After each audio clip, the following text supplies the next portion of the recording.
有关于解放军一旦收复台湾，美日两国冒险协助台独分子出逃该咋办的问题，引发了网友的关注与讨论。今天虎哥也来跟大伙唠唠这事儿。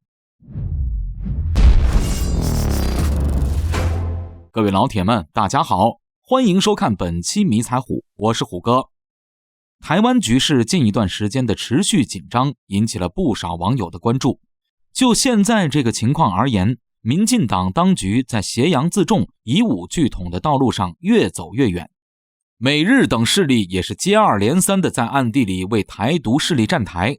如果台当局仗着有杨大人撑腰，就敢继续肆无忌惮、接二连三的触碰大陆的底线，很可能会加速解放军收复台湾的行动。不过，万一美日凭借强大的战略运输能力，在战时将大批台独分子携带潜逃出境，这对于祖国大陆日后的对台统战工作有严重的不良影响。而且在国外的台独分子也是不稳定因素，他们有很大的可能勾连境外港独分子、反动分裂分子进行合流，苍蝇臭虫蛇鼠一窝，继续在国外大肆进行反华分裂活动，这对于祖国来说无疑是不利的。所以从理论上来说，有网友担心美日协助台独分子潜逃出境，还真有这个可能。因为论战略投送能力，美日加一起肯定是妥妥的世界第一。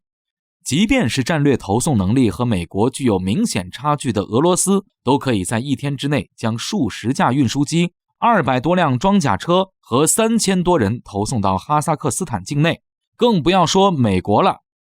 美国拥有的战略运输机力量是俄罗斯的3倍多，理论上可以在24小时内在台湾岛内撤出数万名台独分子。网友认为，美日有2种协助台独分子出逃的措施，一种是战前以撤侨的名义协助大量台独分子出逃，另一种就是在战时偷偷使用隐身黑鹰直升机或者潜艇，搞特种作战的方式，将少数台独分子的头目带走，日后继续对其加以利用，大搞反华行动。首先来说说第一种，这种方式一般可能会在台海局势极度紧张且战争一触即发的状态被美国所使用。就像2011年的利比亚撤侨一样，美日双方肯定会以所谓撤侨的名义，派遣大量的运输船、运输机前往台湾岛的各大港口把人接走。当然也包括派遣大容量的军用运输机前来各大机场进行人员的撤离工作。不过虎哥认为此举纯粹就是纸上谈兵。首先，既然是极度紧张的临战状态，解放军肯定是在台湾周边地区划定了禁航区与禁飞区，为的就是防止美日势力在解放军解放台湾前做出一些小动作，干扰祖国的统一大业。如果美日敢强闯，这就是真正意义上的军事干涉中国内政。凭借中国的远程打击力量，别说什么协助台独分子出逃，连美日在第一岛链周边的几个大型基地能不能在解放军的远程火力打击之下幸存，都是一个问题。美日肯定会明白这一点，因此采用武力干涉方式强行撤走台独分子的行为是不可能的。美国不可能为了几个台独分子挑起中美日台海冲突，毕竟这些行动带来的收益和付出的代价远不成正比。当然，我们也不是不允许他撤侨，如果美日真打算撤侨，可以在解放台湾之后进行撤侨行动。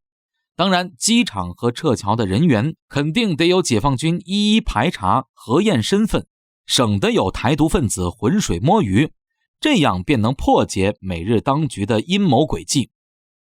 接下来就是第2种协助台独分子出逃的方式，美日可能趁战时解放军与台军交手，局势混乱之际，派遣搭载特种部队并且能够隐形的黑鹰直升机或是潜艇潜入至台岛附近，接某些高级台独分子逃离。这种方式在虎哥看来依然是天马行空，把我军的严密的监视手段当作了空气。首先，开战的第一时刻，我方肯定是掌握台岛及其附近空域的制空权。台岛上空这些台独势力的重要分子居所、办公地点、机场都在我察打一体无人机的监视之下。如果发现美国特种部队前来接人，便可以直接对其进行精确打击。隐形直升机仅仅是针对雷达而言，但是针对无人机的光学成像和红外光电探头来说，是没有任何隐蔽作用的。如果美军胆敢这么干，只能是自取灭亡。采用潜艇偷偷潜航运输人员的方式，面对我军高空巡航的反潜机肯定会暴露。中国海军执行海上封锁的水面舰队也不是吃干饭的，因此无论是美日采取何种方式企图协助台独分子出逃，在实际上都不具备可行性。因此未来解放台湾，这些妄图分裂国家的台独分子都跑不了，等待他们的将是法律的严惩。